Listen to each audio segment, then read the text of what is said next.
Hey man, it's good to see you. How you doing? I'm doing pretty good. I'm in a different hotel today. It's a nice change of pace. Yeah, pretty good, huh? I can't say I'm doing pretty good. Oh, what's going on? Well, I mean, come on. I mean, I lost the election. Trump is going into power. No one knows how that's going to end up. For me, the big question is like, are there ever going to be real elections again? I don't know if you know, but Putin, he basically won and since then has like rigged every election. It's easy to believe that he would have won anyway, but that's just a fact. He has rigged them. Jesus Christ. But it just, I don't know. And that's, you got to imagine a bunch of people are going to die. I mean, it felt like last time he won, there was just like, it felt like not good, but it was like, oh, at least we kind of got off a little bit easy. And then COVID hit. And it's like, people were like, oh, what's the worst that can happen? What's the worst that can happen? Meanwhile, everyone was getting disappeared into camps and stuff. And then it's like, it seems like what's the worst that can happen? And then, what is it? 500,000 Americans died. And I don't know, like, what's the over under, right? Like, is it going to be more this time? Is it going to be less? It seems like the people in charge are very invested in crashing the economy for some reason. Like, and not just like austerity, which also always does like bad shit to the economy, but like no, we have this plan called we're going to crash the economy, which is just like, I mean, governments have stolen stuff, forever. Governments have like, been like, okay, let's use this as a pretense, just take everyone's stuff. When Putin came to power, he just like got up a bunch of gangs and stuff and just started taking everyone's stuff. But he didn't come up with the stupidest order of events, you know, to do that. He didn't go like, well, first let's crash the economy and then we'll steal everything. He just took everything. Like the idea that you have to engineer this Rube Goldberg dipshit machine to like pull that off is so fucking stupid. And it's just like, I don't know how many people are gonna, be ruined forever because of that. How many industries are just gonna be totally ruined, and how many industries are just gonna get completely like hoovered up, by the winners who are, the friends of Putin or whatever. Like, Trump in this case, I guess, or friends of Musk, I guess. Yeah, the fucking Doge thing. It's just like, God damn it, how fucking stupid can you be while you take over the world? Like, I don't know. Can you just imagine if there was an evil villain? I mean, the Joker is kind of like this, but like an evil villain where he's like, I'm gonna take over the world, and also I'm gonna like make everyone look like clowns while I'm doing it because that's so cool. It's just like, I don't know, man. I don't fucking know. Meanwhile, my life has been I don't know. So I've been dating this girl and that's been really good, but she lives in Kentucky and it's like, how is this going to work? Is she going to move here? And then are we going to get targeted? Am I going to move there? And then they're going to send like, jackbooted thugs all through the thing. I don't even know if I want to move, like the world's ending. Would you rather be in a red state where, maybe there'll be less attention on you, or like a blue state where, they'll probably be fighting for you? But I mean, given the state of the Democrats, they're just all fucking falling apart, just rolling over, or worse, just glad handing and saying like, don't be so negative about this. Meanwhile, they like ran the worst fucking campaign. Jesus fucking Christ, man. It just feels like, and then professionally, right? I don't know. Like I'm ostensibly trying to be a writer. It feels like Hollywood's dying. I don't know if it's ever going to come back. It's going to, face some serious assaults by Hollywood or by, the government as well. But just in terms of, the tech giants like dominating the industry, it feels like they're pulling back, and it's like how much money is even going to be in it. It's just like, and then even if that wasn't the case, it's not like I'm like an epic writer, man. It's not like I'm at the top of the skill tree with a lot of connections. The way it's working right now is there's still productions happening, but they're hiring the same people over and over and over and over. It's like a feast or famine thing where people, trying to get a leg in aren't really getting their foot in the door. And the people that, are at the top of the pyramid are just getting all the fucking jobs and across like every discipline. And, I don't know. I feel like I'm out of touch with most of the people I was in touch with, and who knows how connected I was to those people in the first place, or how much of it was just me imagining things. It's just like I'm trying to write on my own. I tried to write with some friends. It didn't really go anywhere. Now I'm trying to do stuff on my own because, it just seems easier to get jobs as a single writer, especially after like writing teams seem less attractive now as a option. I don't know if you know about this, the writing teams thing. Yeah, yeah. Where do you think you should fall on that? Well, I just like if I have a partner. Well, the thing is the strike. Like, um, we won like health contributions for the team instead of getting like half of health contributions. Now they get like extra health care contributions, which means like the whole premise of like, oh, a writing team is like half of a person and half of a person equals one writer. So for the people hiring, it's like, oh, we get two writers for the price of one. Now it's like we get two writers for the price of 1.2, and that's like a straw too far. Now they're like, why would I ever hire a fucking writing team? So it's like in that new world, it's like probably easier to just work as a solo writer. I don't know. But here's the thing, man, writing is really hard and I don't have a lot of practice doing it. So, but it's like I've been here for a long time, just haven't been grinding up writing skills, you know. So I have to like, I feel like I'm way behind trying to get stuff going. And meanwhile, my star is fucking faded. Everyone's still fucking watching Harmontown and stuff. And like, no one is checking out this podcast. That's not true. You see the numbers, we get people, but it's just like, I don't know. And I just like, I feel so disconnected, right? I'm disconnected from the people I came up with. I'm disconnected from like my Harmontown friends.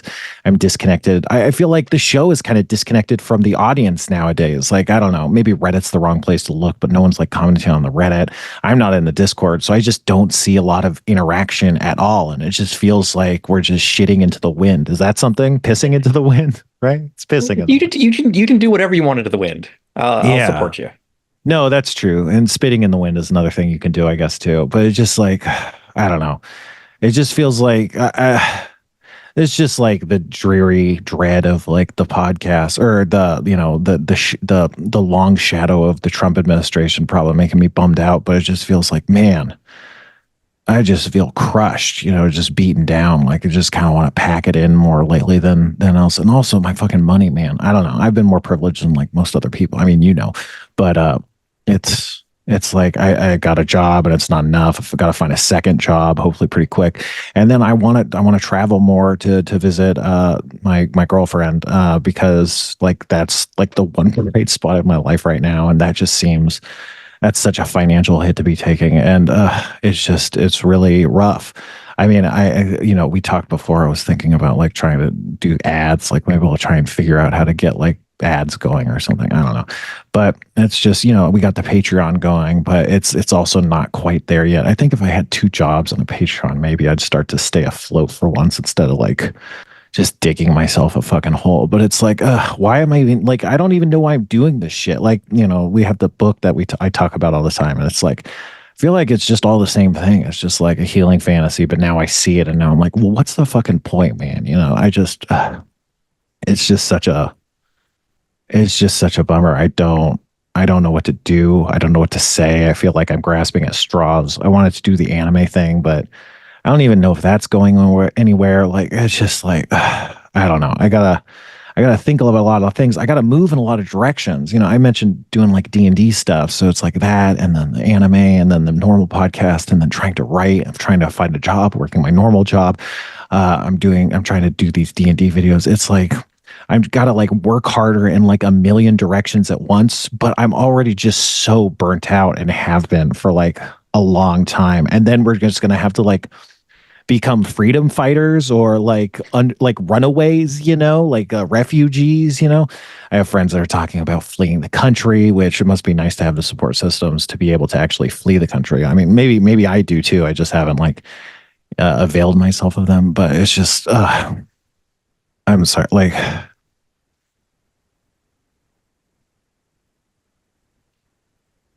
It's a lot. yeah, man. There's a lot going on right now. I don't know. Well, I guess we should probably like start the show or whatever. Do you have the music? Yeah, I got it ready right here. All right. Okay, hold on. Okay. All right. Let me just think of the bit. Okay. All right. Okay, let's go. All right. You're listening to Kevin and the Spleen. No one's gonna ever love me. 1098.5 Radio QWX. For quick. Bussin', no cap. No cap. Really smack you in the ass with flavor. There you go. This show is about depression, anxiety, PTSD, and chronic illness. We going quick. Trying to keep you on the path to the ride home on the evening time. It's a fucking zoo. Make it Quicks with the Quicks Radio.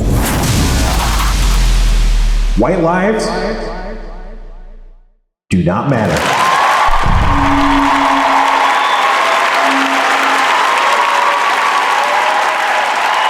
Hey, kids. I know I always say hey now. That's the new thing for Kevin and Spleen. This is Spleen coming at you, WQUX, the Quicks, baby. That's right, and I'm spelling it differently this time, and you know the station gets mad at me, but I gotta go off book, baby. And speaking of off book, let's get to the book of prayers and giving praises. That's right, Kevin. It's time, and you know this. We've been talking about this all day. It's time for Kevin and the Spleen's Thanksgiving Thankful Corner. That's right. We're lining up all the things we're thankful for. And you know we have so much to be thankful for this holiday season. We're going to have listeners calling in and telling us all the things we thankful for. That's right, baby.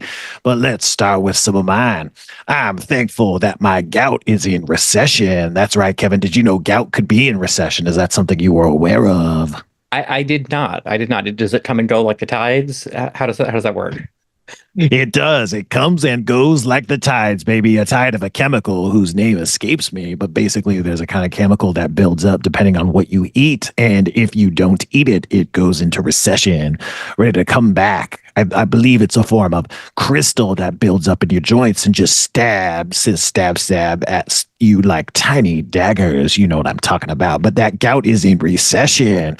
And also, my Bitcoin is officially to the moon. That's right. Hodl, diamond hands. You know what we doing.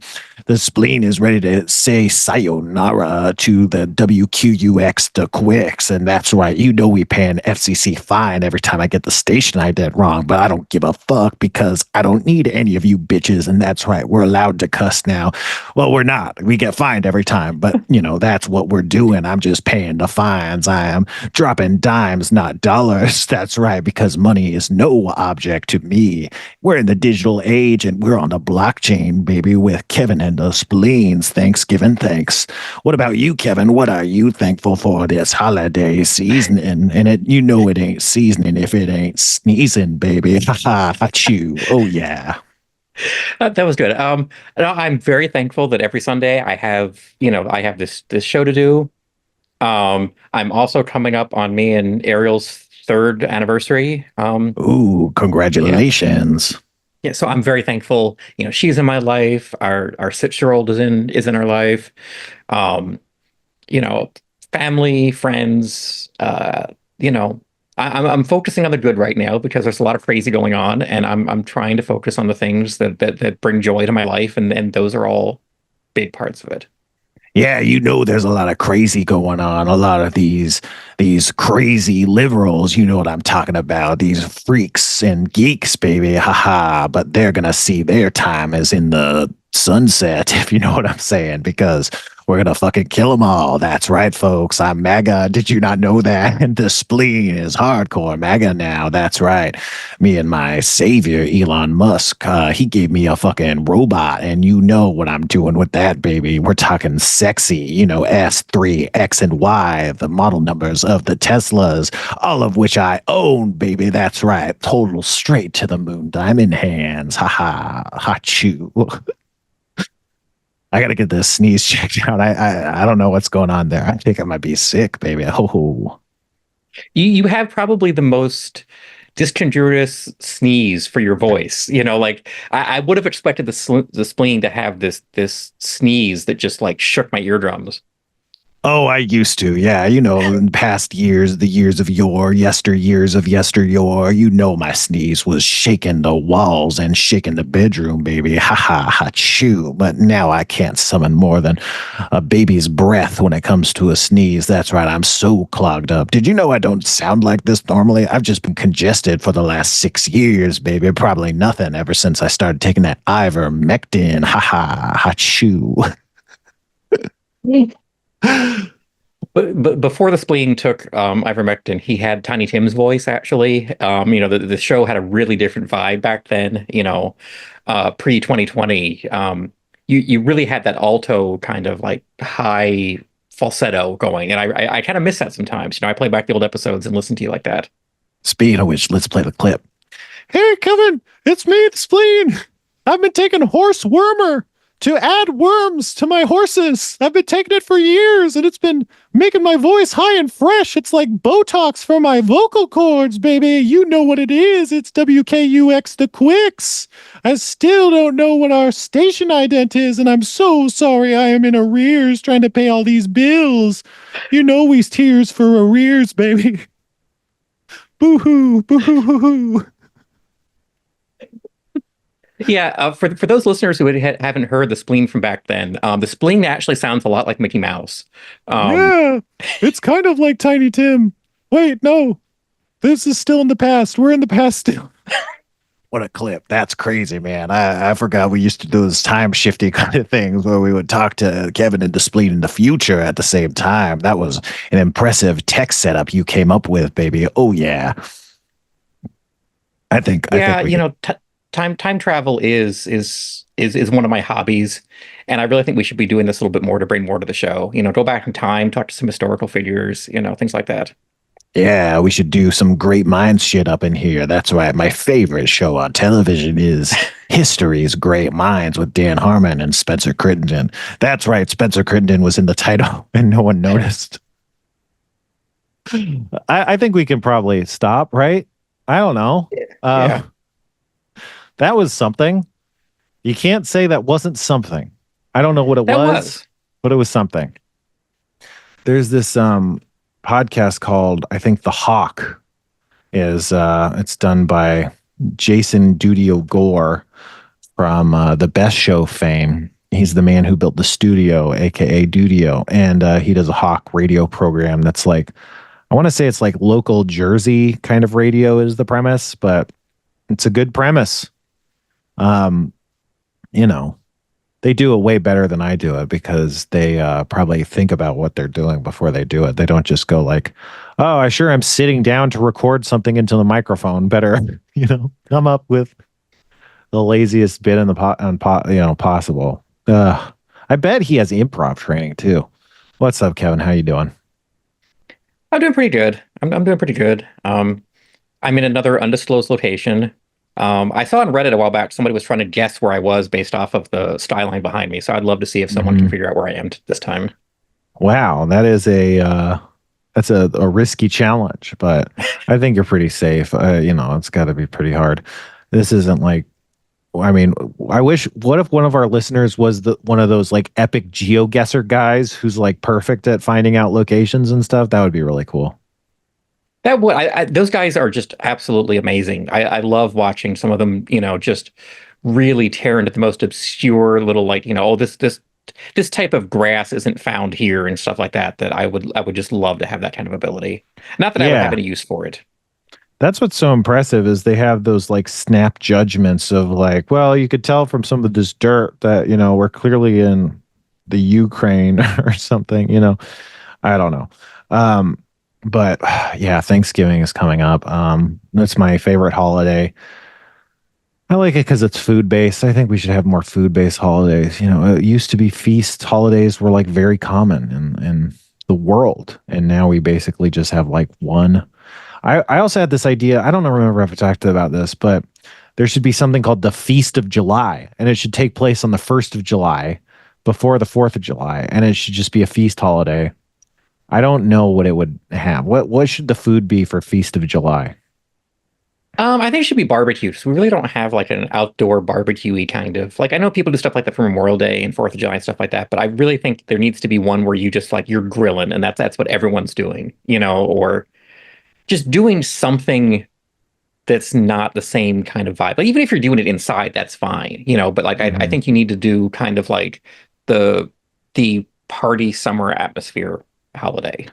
When you started talking, I totally thought that was a bit because it's like, no, there is a holiday where everybody grills. It's Fourth of July. So, but I think you're right that yeah, Fourth of July isn't, it's really about the fireworks and stuff for first. And because like, oh, it's outdoors in the summer, it's like we might as well grill. Whereas like a holiday that was like the grilling feast holiday, I think I could totally get down on that. Speaking of grilling, something that's really good to grill in California is a tri-tip. And apparently, do you know about tri-tip? Yes, I love tri-tips. Apparently, it's not like a super widely known meat or something. I don't know. I think there's parts of the country that don't really fuck with tri-tip or anything. But the thing is, tri-tips from this part of the states or the states. I call California the states. California is going to be the new states pretty soon. Um, but a part of Southern California called Santa Maria, or yeah, Santa Maria or Santa Ana. I think Santa Maria. Yeah, Santa Maria is like the origin of the tri-tip. It's like from I don't even know what part of the meat it is. It's this large triangular like roast kind of meat that's when it's cooked, it's kind of steak-like, but it's cooked as a large roast and it's usually grilled, and you slice it into like pretty thin slices. So it's not like a steak. You don't just get like one 12-ounce steak of it. You get like this giant roast and then everybody shares it, kind of like maybe close to like a prime rib getting served or something. But it's very steaky. It's very unique. It's awesome. Great cut of meat. Again, it originates there, so I think we have it a lot around here. But it's great to grill. You can marinate in teriyaki is a classic way to do it. And yeah, but I don't have a grill, and so I sometimes get tri-tips, just cut them into steaks and just cook them like steaks. It's kind of tricky because you don't want to overcook it. It gets pretty tough. But I did one like the classic steak method where you do it in the cast iron and then you finish it in the oven. I did that for a tri-tip, which I've never even done that before really, for anything. And yeah, I seared it on all sides, got like a nice good sear, like a dark sear going, which is hard for me to get like a nice sear. um, and then I put it in for like 30 minutes or something in the oven, and it came through. Every time I was poking it with the temperature or thermometer, it felt like it wasn't hot enough, but I eventually was like, this can't be, it's just done. I know it's done. And I pulled it out and let it rest. And then it was like a perfect, like medium rare, maybe a tiny, tiny bit overcooked, but it was nice and pink in the middle, which is what it's supposed to look like. And yeah, and I sliced it into these nice thin slices. Oh yeah. And, I ate it for like 3 days. I made a tri-tip sandwich. It was so good. I roasted Brussels sprouts. Man, I love cooking so much, Kevin. I've been seriously considering just giving up and like trying to do food. The thing is, like, you don't really, you start as like, a server or a back of house or like a dishwasher or something, but, and I don't really want to go to culinary school or anything, but I just love making food so much. Like, it's been so fun. Since my new roommate moved in, I've been cooking a lot more and it's just awesome. And he and I have similar palates. So I basically will offer him almost anything I make and he tries it out. And it's nice being, I'm sure he's just being nice, but he's like, this is great, and it's like, this is awesome. I get self-conscious about all my output. But I mean, have you been cooking much lately? You had been in the past, but maybe you've been busy. Yeah, no, Arrow's been doing most of the cooking lately, but I Mhm. really want to jump back into it. I've been I know I said this I think last time we talked about food, but I was on a curry kick then and I'm back on curry kick again now, and I really want to start making some curries and stuff like that. Yeah. I from this one restaurant I ordered butter chicken, and it's the most simple Indian food you can possibly have, but it was so good that I just like I'm so obsessed with replicating this one recipe now that I'm gonna just I'm not gonna get out of my head until I've perfected this, and then probably never make Mhm. it ever again. I'm kind of like that where I just like I want to learn how to do it, and then once I'm done, I'm done. Yeah, I like to hyperfixate on recipes like that too, and I try them until I like really get them to a good place, and then I write them down. I kind of write down all my notes and stuff, and and figure it out. Yeah. Today I was making this new kind of meal prep beer burrito based on like trying to they're like breakfast burritos, meal prep burritos, and they did it. The guy did it in a sheet pan, and I kind of messed up because I thought I had too much stuff, but then it turns out I had the right amount of stuff. But when I thought I had too much stuff, I split it in half and was like, I'll just make it in two batches. And you make it in a sheet pan, but the thing is, like, you want it all to like really fill up the sheet pan, so it ended up being like a little under filled, and yeah. So, but I kind of figured it out. It came together okay, but I think next time I do it, it'll be really good. What you do is you chop up peppers, onions, and potatoes. You hit them with some olive oil, but I've been using duck fat spray, which you can get at the store. It's like cooking spray, but it's duck fat. I can't really tell that much of a difference between that and like normal cooking spray, but boy, do I feel fancy. I'm like a fancy lad with my duck fat spray. And so hit it with that and some seasonings. You let it bake for a while until they're like basically done. You pull it out. The recipe is like a super healthy recipe. So it was like then use lean ground beef, but I was using Jimmy Dean sausage. You kind of like put down a bunch of lumps of Dean sausage over that, cook it for like, it says 5 minutes, but it takes more like 8. I don't know. That's the thing, is the numbers for the recipe were off because of my portions being off. So I kind of had to play it by ear. But then you cook that and then you pull it out again. And then you pour in some eggs and then some cheese on top of it. And you throw it back in to cook through the eggs. And then you pull it out, you cut it into like slices basically. And then you put the slices into tortillas. So I made one, I tested it. It was really, really undersalted, which is a lot of the burritos I make end up being undersalted. So you sent me that hot sauce, right? And I put some hot sauce on it. It's this green hot sauce. Do you remember the name? We probably talked about Melinda's. It's the jalapeno green one. Yeah. Yeah, it's so good. But I put that on it, and that made it perked it up a little bit. And then since I did 2 batches, I made another batch, and then I whipped up some spicy mayonnaise. My girlfriend got me into Duke's mayo. You know about this? Duke's mayo? Yeah. I Holy love Duke's shit. mayo, yeah. It's so good. And mayonnaise is good to start with, but it's like impossibly good. But I added some of that, and I don't know if you remember when I was on like that hot sauce journey, but I still have like this big jar of hot sauce that's been untouched.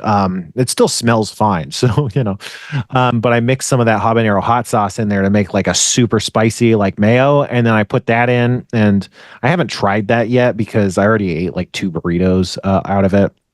And so I just want to freeze the rest.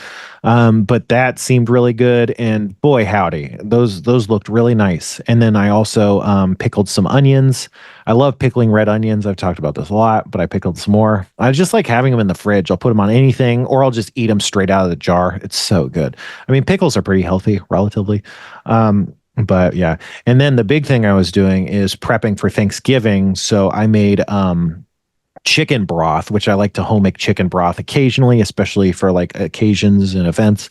And so what I do is like a double, I think they call it a fortified broth, where I took a Costco chicken carcass, and I broke it down, threw it in with onions and carrots and celery and bay leaves and spices and stuff. And I always add like at least 1 dollop of like better than bouillon, just to kind of have like a normal base in there. And yeah, so I put that in, boiled it up. And then I fished out all the stuff, squeezed it all out, put the broth back in. And then into that, I added another fucking chicken carcass and another batch of the vegetables and everything, and bay leaves, of course, peppercorns, garlic. And yeah, and so then I just did it again to like double the broth. You add some liquid back because it's so reduced down. But man, by the time I tasted it at the end, and it's the most delicious. I mean, it's basically chicken soup at that point. It's like you don't really need to do anything to it, but it was so good. And so I actually have that cooling right now, and I was cleaning up right before we started recording. So Nice. That's been fun. Last night we went to a steakhouse, and I'd never had bone marrow as like a thing on its own before. Mm-hmm. And I've never eaten anything, I think, that the flavor was so good, but the texture was so bad at the same time. Like, It's just this weird gelatinous, like, consistency of mucus, but it tastes like the meat version of butter. Like, I want to put that in everything, but I don't ever want to eat it on my own, like by itself ever again. I don't think. Have you had that before? Yeah, it's easy to integrate. So can I ask you a question? Do you like the fat of a steak? You know how ribeye somehow has these fatty chunks? Yes, as long as it's not just like pure gristle, but Hmm. like the fattier the better. I think like even like I it's so expensive it's not worth it to me. But like I love like wagyu and stuff like that have the marbling and things like that. So yeah, that's really good. Well, the marbling is one thing, but sometimes you get a chunk that's just like seared fat, And I feel like Yeah. marrow is basically like that. So they must have like done something, maybe not done something, but it must have been like maybe even more of a fluid. But yeah, I really like marrow a lot because it's just like that fat. And to me, it's about the same. So in terms of texture. So I definitely get, because a lot of people don't like the fat, so I definitely get it finding it off-putting, but flavor wise, it is quite nice. Yeah. Sometimes you're like just living life and they're like, oh yeah, the world's gonna fucking end. Jesus Christ. Um, man, I don't know. It's rough. It's rough. Like my glasses, my girlfriend picked them out. I can say that now. I can say girlfriend. It's not like I was just hiding my romantic dealings in the past. I just was never having any the whole time I've been a public figure. So it's time to catch up on stuff like that and be insufferable because I finally have joy in my life. I finally have joy in my life, Kevin. Can't you tell by my intonation? I can actually. You have seen peppier these last few weeks. I'm no longer dead inside. Uh, what a great time. What a great time. Um, What a time to be alive. what a time to be alive. Check out the podcast, What a Time to Be Alive, the only podcast counting down the things that make you say, what a time to be alive. That's right, folks. Welcome back to What a Time to Be Alive, the only podcast that makes you say the name of the title. I'm your host, Patrick Monahan, Eli Uden, and Kath Barbadoro. I follow them on Twitter. Patty Moe is a great Twitter follow. And when I say Twitter, I mean Blue Sky, because I haven't yet deleted my account, but I deleted all my tweets. I'm on Blue Sky and Threads full time. I'm gonna delete the. I'm in like one group chat on Twitter that talks about magic, but I'm just done. I gotta delete it. I stayed up till like midnight deleting all my tweets. It took like a long time because the thing would delete 16,000 tweets and then crash, and then you had to like go, okay, start 16,000 tweets in and go, and then it'll delete 16,000 more and crash. And it was just, you had to babysit it. It was rough. And then it looks like I have like 3,000 hidden tweets or something. They're probably, who knows, who cares? It's over. But Blue Sky's popping off. You got to get on Blue Sky, my man. You on Blue Sky? You're on Threads, huh? I'm on both now. Yeah. Okay, cool. Yeah.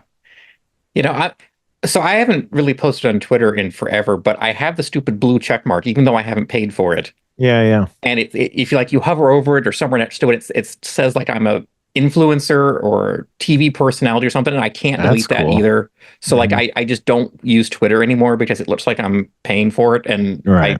like that was the most compelling reason for me to stop using Twitter, is that I'm afraid that people are gonna think I'm paying for it. Hmm. Like that's how much of a stigma I feel like it has now.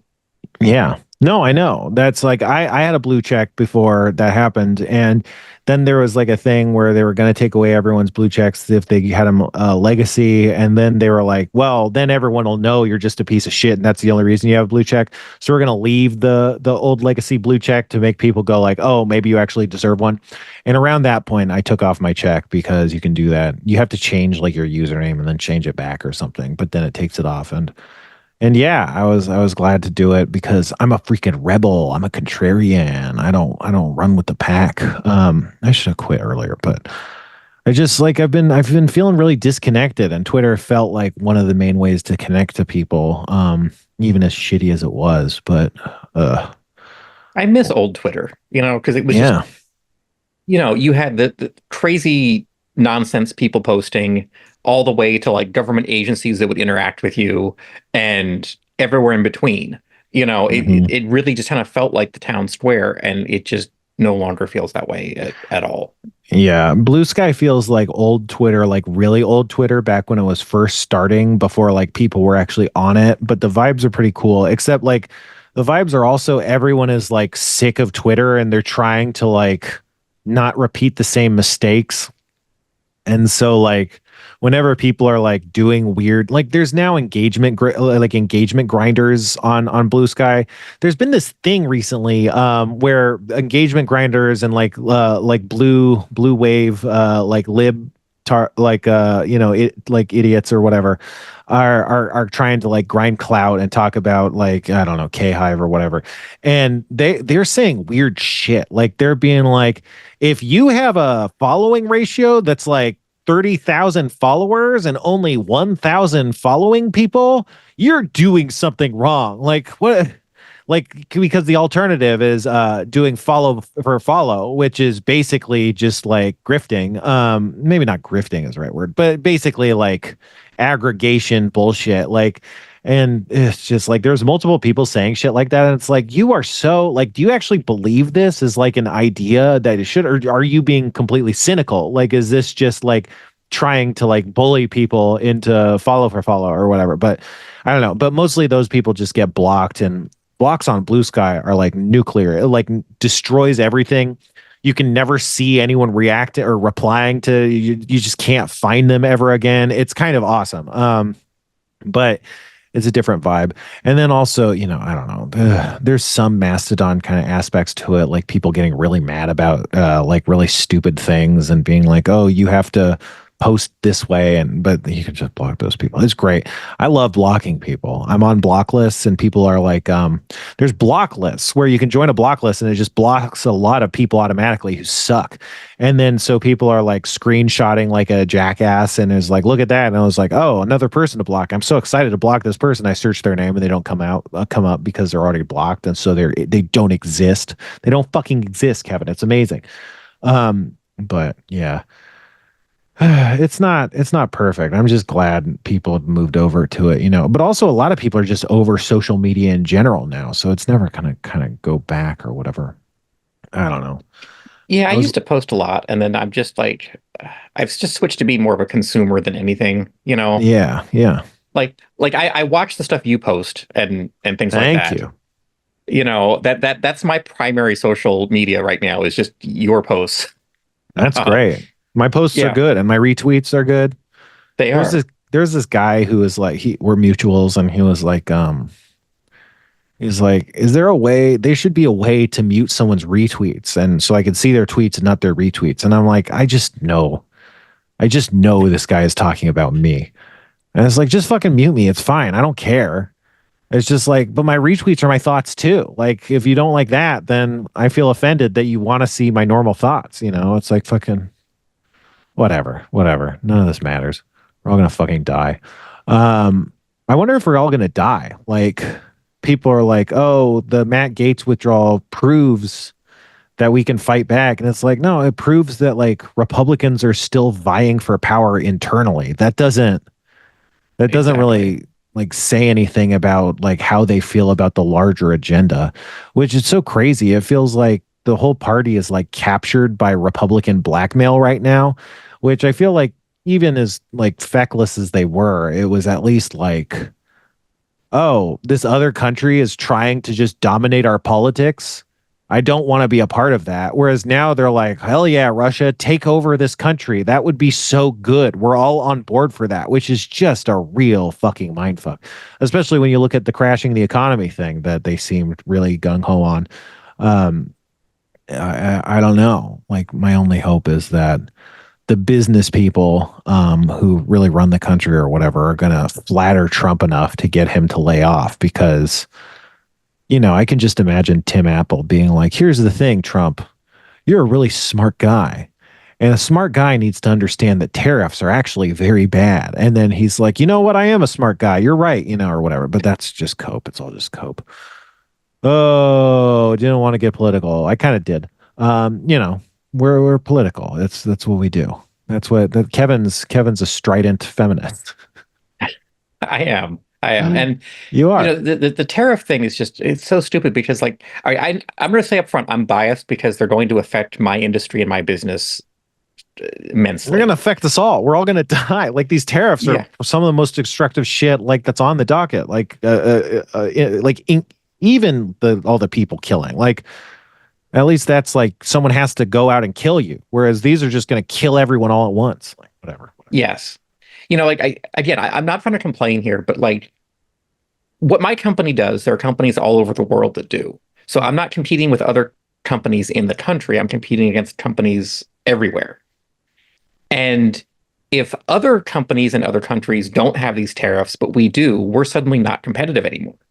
Mm-hmm. And when these tariffs happened before, when they were much smaller than what was being proposed right now, it hurt us a lot. If the size of the tariffs that are being proposed now happen, there's just no way we can compete. And that's the opposite of what the stated goal is. And it's so frustrating to me of like, you're trying to help the economy. Well, this is not doing that. This is, Right. this is taking American businesses that have no choice but to buy certain items from overseas because they're not made in the US at all. There is no domestic option. Like we can't buy these domestically if we wanted to. Right. Yeah. And And making us uncompetitive now. yeah, and you say it's to help, but they've also more or less stated they want to just ruin the economy for some reason. It's just Well, hard to even it's going to parse. happen. Yeah, It's if they get absolutely it, going to they happen. do it. Yeah, but that's the thing. It's just who knows. I mean, it's hard to say that it won't be bad. Like it's hard to be all like, well, maybe it won't be bad. But I mean, I guess maybe it won't be. But there's not a lot of indication to suggest that. But My only hope is that there's going to be so much infighting and clamoring for position and Trump firing people 2 weeks into the job, Scaramucci all over again, but with every single person. Like, I honestly don't think Elon Musk is going to maintain any connection to the White House before inauguration day. Like, I think he's going to be out before then. wow. Just because it's two giant egos that are not going to get along, you know. So my hope is that it's just going to be such a dysfunctional government that all of these stated goals are just not going to happen. But I think that's just wishful thinking. Yeah, it's cope. It's all cope. I mean, I don't blame you, but yeah. I mean, that definitely is like a good case scenario, I guess. But who knows? I mean, it's all I don't know. There's too many unknowns. But yeah, I don't know. I gotta get my passport renewed. Not that it'll matter. I wonder if things will get so bad that Americans will actually be able to like seek asylum in other countries. Like, and then again, like how many people have to die before we hit that threshold? But yeah. I hope Canada's kind to us. That's all I can say. Yeah, exactly. That seems like the best bet. But I don't know. I should not say this these days, but I hate Canada. I keep finding out people. You're off the list. Yeah, I don't hate Canada. I hate Canadians. I keep finding out people that I hate and that are not nice to me and that I find to be mean and judgmental and just shitty in general. I keep like finding out, oh, this person's Canadian. Like I knew I hated them for a fucking reason. And it's like, I don't know. It's hard to explain, but there's this very, very specific kind of Canadian shittiness that manifests. It's like this kind of elitism with a nice face where I don't know. And also like right when we lost the election, like there was a bunch of Canadians being like, I'm so ashamed for America. And it's like, it must be really nice. It must be really nice to be sitting in a fucking healthcare company, being able to be ashamed of another country and how like, it won't affect you other than the shame you're feeling. You fucking pieces of shit. But whatever. There's a lot of good Canadian. If you're listening to this, you're one of the good ones.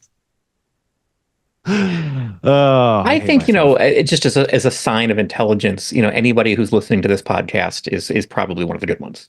Yeah, exactly. If you're still with us, and especially, we should start a Patreon tier called "One of the Good Ones." I don't even know what it means. It just should be an option if you want to be. Anyway, but yeah, man. I was saying we got to start doing ads on the podcast, like doing autoplay ads. I'm sure it'll freak people out and piss people off, and people will be like, I'm not listening anymore. But then I guess that means we got to start a Patreon feed without ads. But that's doable. Yeah, I need to get more money, man. I gotta see my girlfriend. But give Spencer money, people. Come on. It's money. what he needs. It's what I need. I mean, it's what we all need. And the thing is, I'm probably better off than a lot of people who listen, but that doesn't mean I don't need money. So it's hard. I get it. It's a hard thing to ask, which is why I don't really like asking, and yet, etc. But I was listening to this podcast about mushrooms. It was like Radiolab, I think. you're talking about mushrooms, and something we've known a long time is how psychedelics kind of like open your mind and like kind of make everything feel new and fresh again, and they can even affect neuroplasticity, which is why they get kind of tested and kind of like trauma therapies and trauma treatments and stuff like that, PTSD. And so like it's not exactly new information that they were discussing, but like the way they were discussing it, the mechanics they were talking about made it feel really new. They were saying like the way it actually works is your brain in brain development goes through these critical periods, and the critical periods happen at different parts. Like I think when you're a tiny baby, you have this like vision critical period where you like learn how to like use your vision and understand things visually. Like when you're first born, I don't think you can really see shit just because you don't know how to like exercise your eyes. Like you don't know how to work them. And then you go through motor skills like critical periods and stuff. And speech critical periods, and then in adolescence you go through like social critical periods and stuff. And it's just there's these times where your brain is like more open to integrating new information, and then as it hardens, and we of course know the brain is like more plastic than we used to think, even at older ages and stuff. But as the more the brain kind of sets into its routines, the harder it is to integrate new experiences. That's kind of when your like identity solidifies. It's like it's less receptive to new ideas, which is something that continues to get more worse as you get older. You just kind of get more set in stone, so to speak. But these drugs, they open up your critical periods, and they don't just open it up while you're on drugs. They open it up for longer. And so they were talking about how that can be a really good thing, but also, it's kind of like having your defenses down. So it can also kind of be a bad thing. If you imagine going through some horrible shit when you're in those critical periods, you might like regress, and you might like have, you might integrate like really negative thoughts and stuff that could be really bad. And that really got me thinking about a lot of stuff. I don't know. But they were talking about how like it can be used for like learning how to, like rehabilitation for like limbs and stuff when you don't have like good movement, because that kind of critical period that plasticity might help you like build new nerve endings and stuff. But I was talking to my friend. I have this friend who's like a real conspiracy gloom and doom guy. He's like, I don't know, like who knows what's happening, but part of what he thinks is going to happen is like there's like they're real, they're either alien or not alien, but the government has like secret technology that it doesn't talk about, and that's part of like what comes forth in the these UFO kind of hearings and stuff, and all the sightings. It's like maybe they're not aliens, maybe they're just high tech like air stuff. But he's convinced that like part of all this is like the government is going to militarize and like use future weapons on the populace, which is a bit far-fetched, let's be real. But like he's worried stuff like that going to be happens, and he's always been really critical of like new agey religion and mindfulness stuff, because there's a lot of these people, like I don't know, those business cults in like the 70s and into like the MLMs of now, they kind of like they're all brainwashing in various ways. They're like, you should think like this, and you're the source of your own problems, and give me money, and parrot these ideas and destroy your sense of self. Like how cults operate is they destroy your sense of self and rebuild you. It's kind of like how military trains people. They got to break you down to build you back up. Like they attack your sense of self and destroy those aspects, so that all that's left is just like a blank slate that they can add their own values into. And and part of that gets into like psychedelics a little bit, where they're like, open your mind and understand that everything is everything else. And it's just always suspicious when people are like, these things are the same. Christianity and Buddhism, that was the same guy. And it's like, when you're trying to start saying that like X is Y and Y is Z and all these things are just all the same thing, it's like that only serves to make people go like, oh, well, then that means this guy must be God, and this is the truth, and I am you, and thoughts are reality, and reality is feelings. And it's like, you kind of start to just become this mess of like soup that's like not really anything anymore. But I don't know. We were talking, he thinks it's like an intentional conspiracy, but where I always go to it is capitalism makes things that are like conspiracies just as a matter of course, because everybody's incentivized to build the same kinds of wealth and power. So they just move in this direction without having to coordinate. And at best, they see other people doing stuff and go like, oh, I can make money doing that too. So, it has the same effect, even if it's not a conspiracy.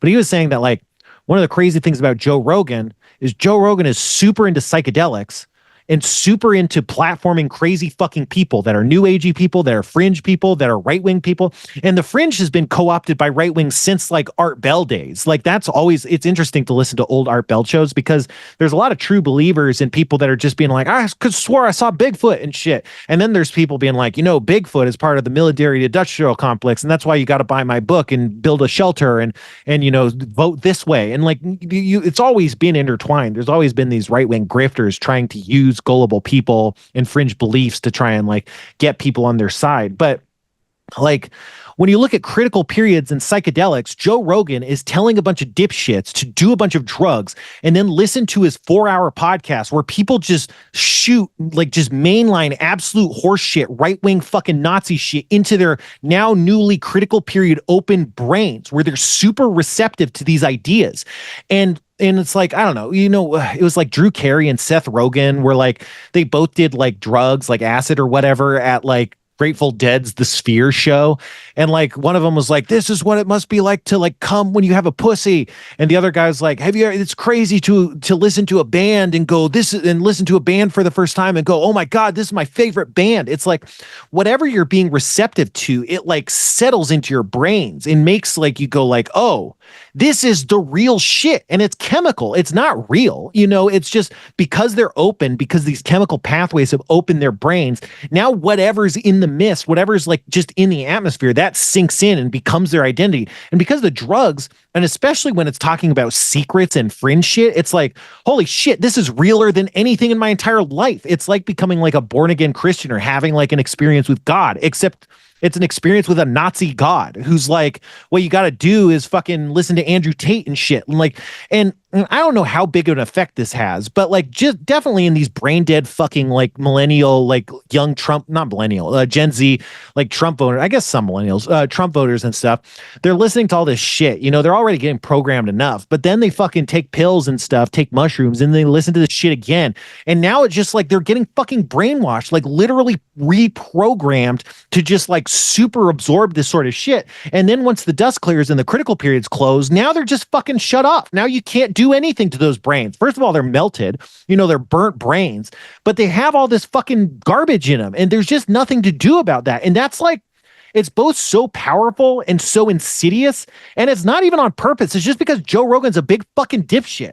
And like, what are we going to do about that? Like, you can't do anything against those people, Obviously, it's not everybody, but it's the most fucking popular podcast in the world, Like, it's just crazy. And also, it's like, he goes beyond like traditional like left-right spectrums just in terms of like, I know there's a bunch of people listening to this that are going to be really offended at me talking like this. And how dare I imply that these aren't their legitimate thoughts and beliefs? And how dare I like imply that Joe Rogan's a bad person? But it's like, that's what I'm talking about. It's not just like people who are already predisposed to being Nazis. It's just normal people looking for podcasts and they get caught up in this shit. And if they take mushrooms and continue to listen to Joe Rogan, then it's fucking like they're getting programmed. It's crazy. And like talking about that shit, like was like, oh, fuck. Like, what do you even do? Like, that's like, it's not like you can do counter programming and go like, okay, everyone who listens to that happens. Now you start doing a bunch of pills, like there's nothing to do about it. But anyway, what do you make of that? Isn't that crazy? Well, okay, I think I may have mentioned this before, but like I sort of knew Joe Rogan back in like the very early 2000s, like late 90s, early 2000s, like back when like Fear Factor was all he was known for. And I thought he was a genius then. Like, but at that time, all he did was smoke weed and play video games all the time. And that's it. Like, he wasn't doing other drugs. He didn't have a podcast. He didn't, other than doing like stand up and Fear Factor, like it's not like he had this audience that was hanging on his every word. No, he was just a normal guy back then. He was just a guy. And I thought he was incredibly smart. Like we would talk about random things and he would be intelligent and informed, and there was no hint of conspiracy theories and stuff like that.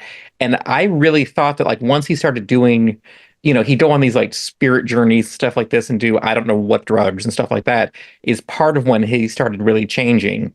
And then when the podcast and stuff like that started, he was just, I don't recognize him as being the same person that I knew, 25 years ago now at all. Yeah. Yeah. I mean, I heard this phrase somewhere. I don't know who said it or how legitimate it is, but I heard the phrase famous trauma. And I really identified strongly with that. Like, I think, like, the same way, like, you can get frozen in time, I think, like, fame can really freeze you in time. So maybe, like, the when he got super popular was just like, right when he was getting his brain melted or something. And it just like froze him in place or whatever. Who knows? But I don't know. What a political rant. I got another political rant for you. I've probably done this one before, but I, I don't care if people voted or didn't vote. I don't know. I don't think like the Gaza hardliners were like why we lost necessarily. And whatever. And if they didn't vote, more power to them. But I do think there is this problem that exists outside of that, but this problem with the way Americans perceive politics that I would like to see changed. I don't blame them for viewing it this way just because it's part of our culture, but it's a misconception in my opinion. And it's what I call like the consumer mindset of politics. I think like the way you hear a lot of younger people on TikTok and stuff talk about politics, it reminds me of people talking about stores and companies that they hate. And of course, when the political parties are so like corporatized, it's not surprising that you start to like lump them into one another. But you hear people go like, like I'm not going to vote for this person because they didn't do this and that. And it's like, it reminds me of people going like leaving a bad Yelp review and being like, I'm going to take my business elsewhere. Or people going like, I demand concessions from a manager. Otherwise, I'm not going to shop here anymore. And I understand that because that's like such this customer is always right, like mentality. It's just a big part of like American culture is behaving in that way. But the problem is like, politics isn't like a customer business. It's not shopping. You aren't shopping for a political party or a political figure to represent you. That would be so great because that would mean we have like way more power than we do, really. But like what politics is it's you are the politician. Kevin, you're a politician and I'm a politician. But the thing is, we aren't doing our jobs. We're not being politicians. We're not running for office, but we're allowed to do that. And of course, like I know that there's structural barriers preventing from people from running, and there's structural barriers that kick people like us out if we try to run. But the case remains that like it is our job to hold political power and to keep it out of the hands of the worst people on the planet. That's just how it works. That's what a democracy is, especially a first past the post democracy. You vote to to have someone hold your political power as a voter. And if you don't do that, you're just giving that power to whoever wants it, to whoever is going to take it.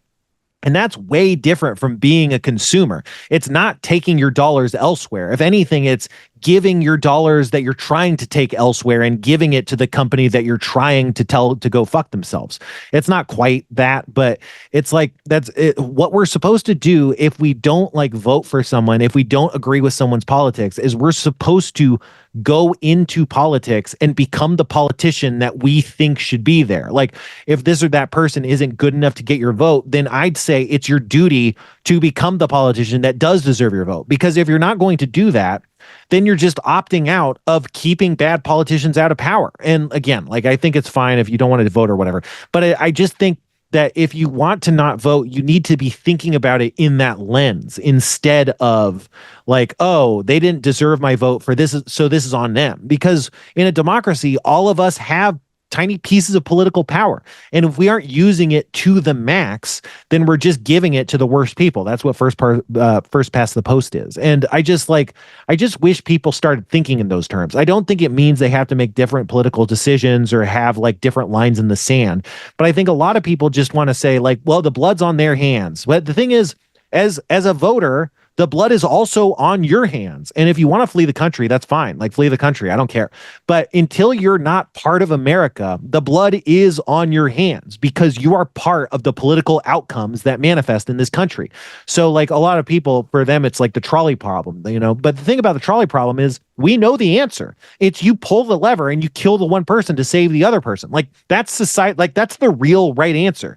And there are people that can't come to terms with that. But the fact is that is the right move. And what people are trying to say is like, well, I don't want to pull the lever. I don't want the blood to be on my hands. But it's like the train's already gone through a bunch of levers and you have not pulled those levers and they've killed a bunch of people because of your inaction. And so the blood's on your hands.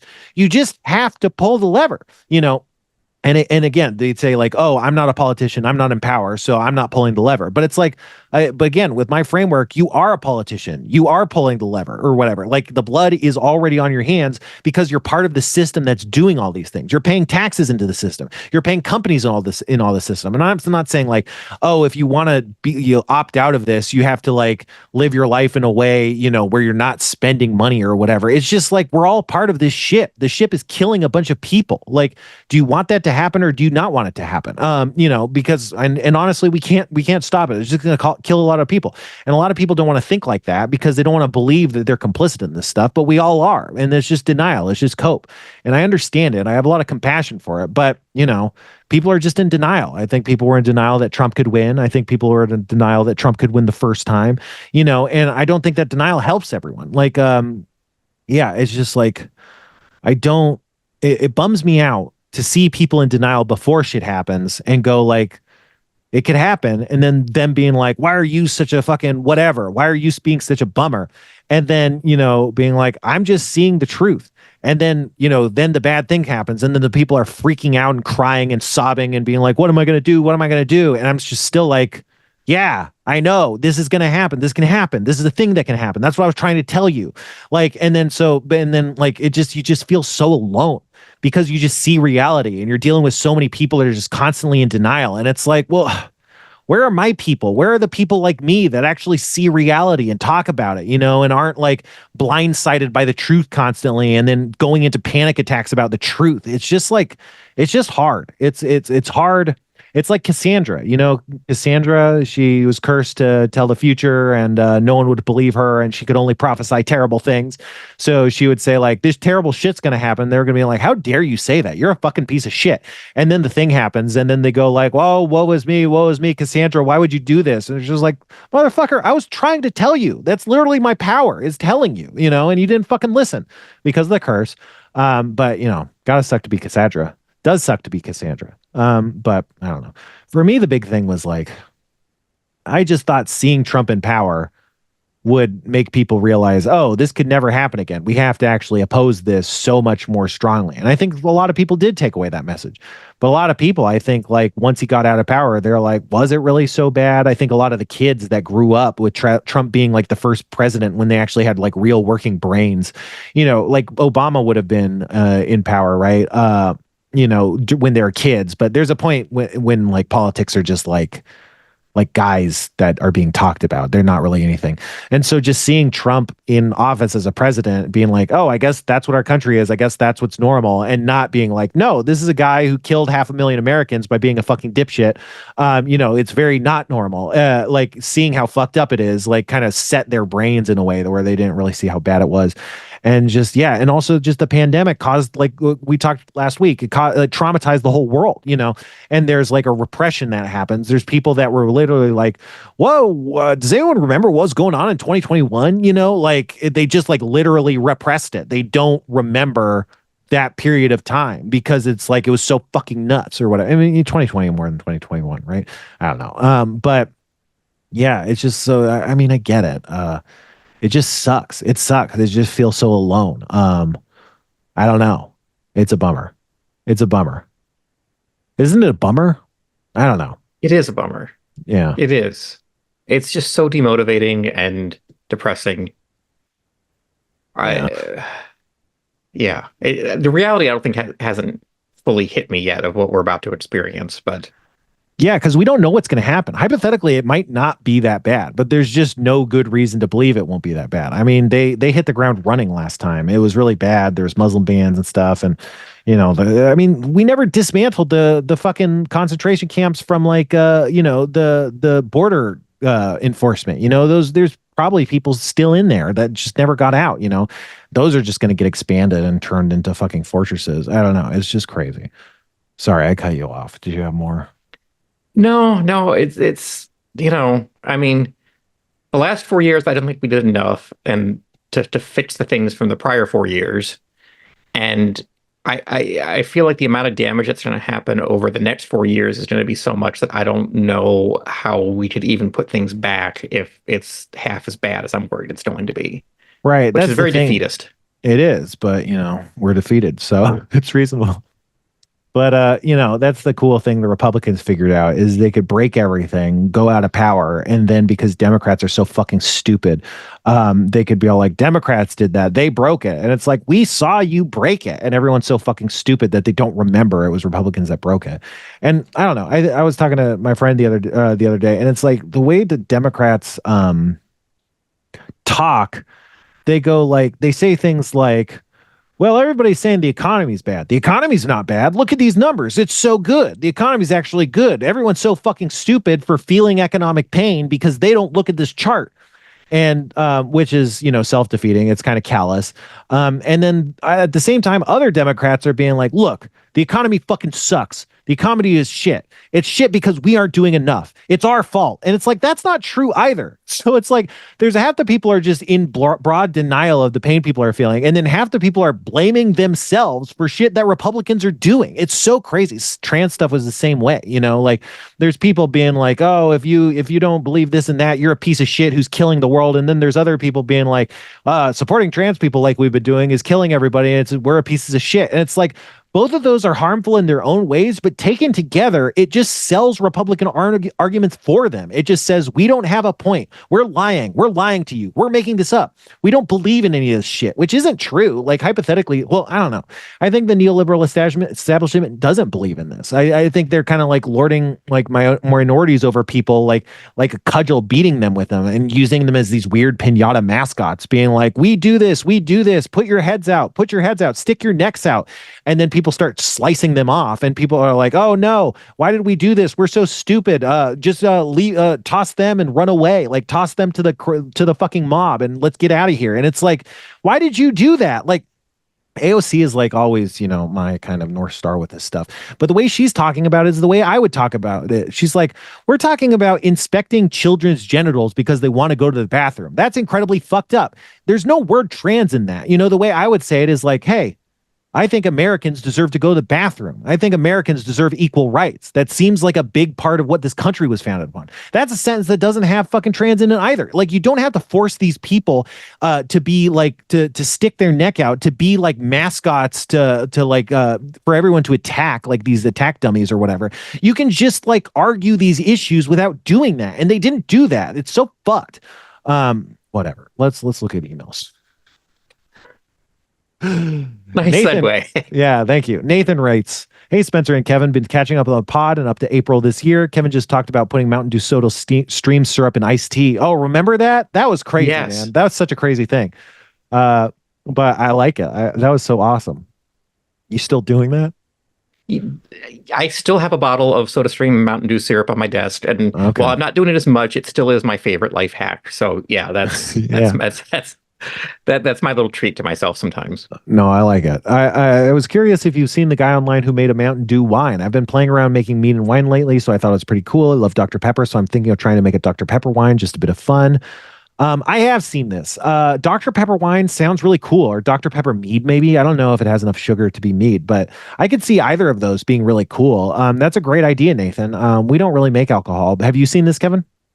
I have, and it tempts me. I don't like alcohol so much that, I feel like I'm missing out this entire world of like cocktails and drinks and all this that I probably would love if it just didn't taste like kerosene to me.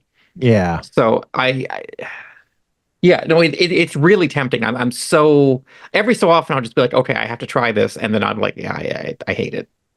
Yeah. Yeah. No, I feel the same way. Like anytime I drink alcohol, I'm like, how do people drink this shit? I don't know.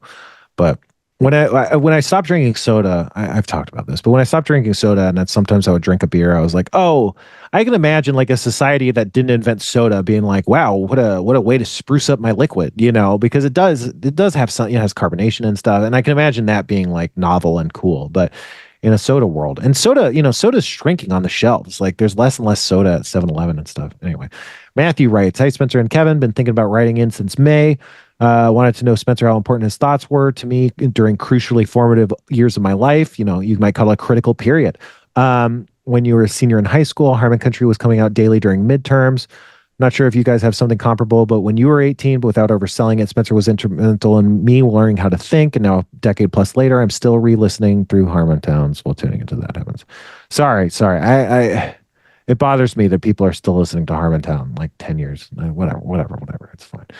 I'm sorry, Matthew. I don't mean to diminish your things. Everybody can like what they like. I shouldn't yuck your yum, and I should yuck your yum, but I'm not going to. And I already have. So I'm having trouble articulating what it is, but I feel like Spencer's perspective is really unique and not something you can get everywhere else. Tell me about it. I'm the thinking man's Joe Rogan. It's beyond the joke that you really are a thinking man's Joe Rogan to me. There you go. But that's the thing. Yeah. It says on that happens, you're trying to get at something you're not totally sure of, but you fear is important to get a handle on. I mean, I think that's the adult children book is like what I was trying to get a hold on. The thing that kept me from emailing in May was this idea of parasocial relationships. I'm a stranger, but I've benefited immensely from your innermost thoughts. It's very weird. But then a few weeks ago, you talked about how your relationship with the cast was sort of a healing fantasy when it turns from a parasocial to social, and it struck a chord.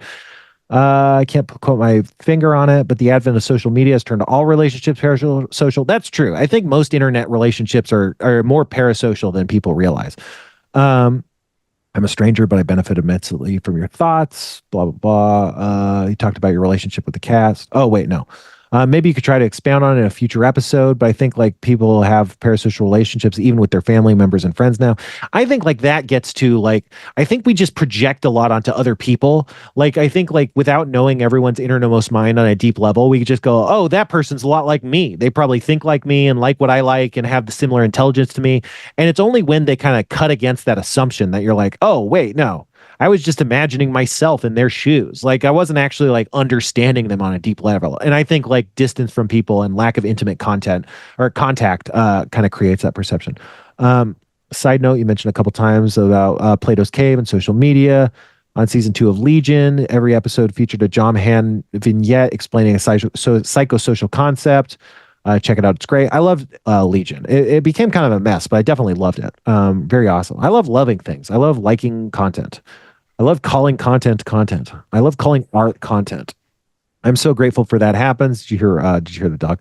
I'm so grateful for that happens. I have no substitution for Spencer's POV. If you ever ended the pod, I don't think any of your fans would want you to keep up the pod at the expense of your mental health, but to the extent you guys enjoy making podcasts, it's really important to me. Man, I'm glad. This is the kind of shit I wish I saw more often. And this person wrote me in August, and I haven't looked at it. I've showed Harmon Quest to my friends. Everyone likes it. My sincerest wishes for season 4. Yeah, I'm trying to start up new D&D stuff, but it's fucking hard, you guys. I am trying to figure it out. This one's Travis Orr. He's selling. He's not selling. That sounds wrong. He's showing me his art, which is cool, and he sent t-shirt concepts. I'm gonna write him back. I'm gonna write you back later, but I fucking love these designs. All right. We got to do more Patreon. Like we could do a Patreon mailbag episode. We don't have a lot of episodes or a lot of mail right now on the mailbag, but we send us more mail. Let me do 2 more. Joe writes, "Hey Spencer, hi Kevin. I've seen the clips from your upcoming appearance on Shuffle Up and Play. I can't notice, but your deck is sleeved. What changed? As you previously said, you'd like to treat your game pieces the game pieces they are and to raw dog those babies unsleeved. Mostly I was just curious if you were bullied into sleeves for your YouTube appearances. Yes, that is why I was bullied. I would check the comments, and the vast majority of the comments were like, oh, Spencer's great, but he's a fucking piece of shit for not sleeving his cards. And I was just like, Jesus fucking Christ, man. The deck that I had on Shuffle Up and Play was a deck full of like cards I've had ever since I was a kid. I have like my old Necropotence and a foil No Mercy, just cards that I actually care about. The Necropotence is actually pretty fucked up because I had it unsleeved for so long. But I was like, this is a deck I can actually feel kind of proud of sleeving, a deck that I want to protect, whereas most cards are just like, who cares? But I mean, I really would prefer to not sleeve it. It's just like, I just want people to like me. And then I was looking at the comments, and then there's just comments that are like, Just like, I fucking hate Spencer. And it's like, just like nothing. Like, just like, oh, or Spencer's really interesting, but he's not funny at all. And it's just like, I don't know. The thing is, I hate the way YouTube and Twitch people are funny, because the way they're funny is like, hey guys, it's me. I'm going crazy. What? It's just like, look at me. Aren't I the coolest fucking piece of shit on the planet? Just like super, super. I would say ego, but it's really just self-esteem. But like, it really bothers me. Like how like balls to the wall performative they are. I just like, I don't like it. So I don't go in that direction. But I think a lot of people really love that shit, and I think it's so fucking tacky. I think it's so fucking tacky. But you know, you can like what you like. But you know, I gotta imagine the people who like hate me are hating me because I am being a normal person. I'm not like trying to be the coolest guy online character. Anyway, love the pod. Thanks for love the recent foray into being an anime pod. Thanks, Joe. Okay. We're almost out of time, right, Kevin? Yeah. I mean, not that Anytime, it matters. right Nothing now. matters. Yeah. Sam writes, sorry, Spencer, but as a comics nerd, I got a nitpick here. The red teleporting guy was actually a villain from X-Men, the First Class movie, Azazel. In the comics, he was revealed as Nightcrawler's dad before it got retconned, but he wasn't just a one-shot guy made for the Deadpool movie, who is just another deep cut movie reference. Love you. Love the pod. Keep up the great work. Thanks for noticing me, Spempai, Sam. Yeah, I appreciate the not correction, or I guess it's formatted like a correction, but I appreciate the initial detail. I think what I was focusing on is like he didn't do anything. He just teleported in and teleported away. He was just literally a visual gag, and an amazing fucking visual gag. And yeah, it's great that he was actually like a deep reference. I mean, it's not surprising to me. Like they can just pull, there's infinite fucking Marvel characters. The idea that you're just going to invent a Marvel character that can teleport when you could just easily pull one that can teleport to do that bit. Like it's not, I don't think that was the point. But I appreciate the thoughts. I appreciate you reaching out. That happens pod@gmail.com if you want to send us emails. Yeah, we're gonna probably try to start auto inserting like shitty ads that you'll hate. I mean, amazing ads from our amazing sponsors with products I stand by 100%. And if you say there's anything bad about them or they're like weird in any way, they're not. They're good. And you should know that I'm not just doing stuff as a cynical cash grab. I believe in this stuff, and you should imagine that I'm telling you to buy it. And if you had a bad experience with it, it's because I'm so stupid that I didn't do my due diligence. Or it's because you're doing something wrong, because it's not like we live in a world where people just podcast and advertise whatever they want to make money. No, in this case, I actually believe in this stuff. And, it's like an ethical dilemma that I face every day, whether I agonize over what I'm going to promote versus not promote, what I'm going to put my name on, you know? So yeah. Jesus Christ, you guys. I really appreciate all your support. I feel like there might be a assumption or like an implication that I'm not being supported enough. I don't think that's the case. I think we're all just really depressed and feeling like the world's ending. And we are really depressed, and the world might be ending. So forgive me. You know, I've always been a depressive guy. I'm trying to see a therapist. I saw them once. I don't think I like them. I don't know how many times I'm going to go back, but I am going to keep trying. All right. So we like to end the show the same. We like to end the take two. We like to end the take three. We like to end the show the same way we do every week. So until next time, take 5. The candy. Buy the candy. Use the promo code Goblin Flakes on Take 5 candy bars. A candy bar I stand by. Goodbye.